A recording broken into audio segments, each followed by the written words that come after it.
Welcome to BRK entertainment. Baahubali తర్వాత ప్రభాస్ కు strong comeback ఇచ్చిన మూవీ సలార్. ప్రస్తుతం నీల్ డైరెక్షన్ లో వచ్చిన ఈ సినిమా ప్రభాస్ కు చాలా మంచి బూస్ట్ ఇచ్చింది. బాహుబలి తర్వాత 3 సినిమాలు ఫ్లాప్ అయి ప్రభాస్ పని అయిపోయిందనుకుంటున్న టైంలో వచ్చిన సలార్ సినిమా ప్రభాస్ రేంజ్ ను పెంచింది. అక్కడి నుంచి ప్రభాస్ దుమ్ము రేపుతున్నాడు. వరుస ప్రాజెక్టులను టేకప్ చేస్తున్నాడు. సలార్ సినిమా చాలా గ్రాండ్ గా ఉండడం, సినిమాలో ఎలివేషన్ సీన్స్ కొన్ని అదిరిపోయే రేంజ్ లో ఉండటంతో యూత్ కు సినిమా బాగా కనెక్ట్ అయింది.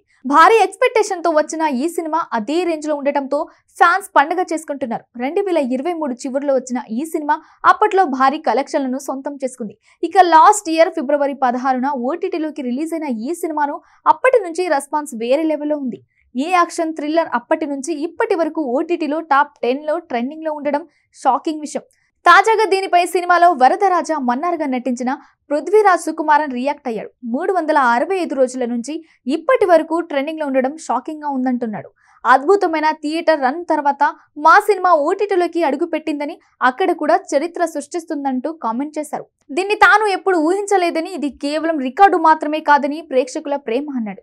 వారి అభిమానానికి నిదర్శనమని పొంగిపోయాడు. ఈ ప్రయాణం నిజంగా మరుపురానిదిగా చేసినందుకు అందరికీ ధన్యవాదాలు చెప్పాడు. మొదటి నెట్ఫ్లిక్స్ వేదికగా తెలుగు, మలయాళం, కన్నడ భాషలో సలార్ రిలీజ్ అయింది. ఆ తర్వాత జియో హాట్స్టార్ వేదికగా హిందీ వర్షన్ స్ట్రీమింగ్ లోకి వచ్చింది.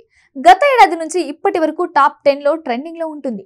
దీనితో అభిమానులు పండగ చేసుకుంటున్నారు. ఇక ఈ సినిమా హిందీ డబ్బింగ్ వర్షన్ ఉత్తరాదిలో టీవీలో రిలీజ్ చేయగా మిలియన్ల కొద్దీ వ్యూస్ వచ్చాయి. ఏకంగా 30 మిలియన్ల వ్యూస్ సాధించి రికార్డ్ క్రియేట్ చేసింది. 2024లో అత్యధిక వ్యూస్ సాధించిన టాప్ 3 సినిమాల్లో సలార్ నిలిచింది. సలార్ పార్ట్ 1 భారీ హిట్ కావడంతో దీన్ని సెకండ్ పార్ట్ కూడా వస్తుంది. దీనికి శౌర్యంగ పర్వ అనే టైటిల్ కూడా ఫిక్స్ చేశారు. ప్రస్తుతం ప్రభాస్ వేరే సినిమాలతో బిజీగా ఉన్నాడు. ఈ సినిమా షూటింగ్ కూడా కొంత కంప్లీట్ చేశాడు ప్రశాంత్ నీల్. త్వరలోనే ఈ సినిమా షూటింగ్ ను మళ్ళీ రీస్టార్ట్ చేస్తామని మేకర్స్ అనౌన్స్ చేశారు. ప్రస్తుతం ప్రశాంత్ నీల్ ఎన్టీఆర్ సినిమాతో బిజీగా ఉన్నాడు. ఆ సినిమా కంప్లీట్ అయిన తర్వాత సీక్వెల్ కంప్లీట్ చేసే ఛాన్స్ ఉంది.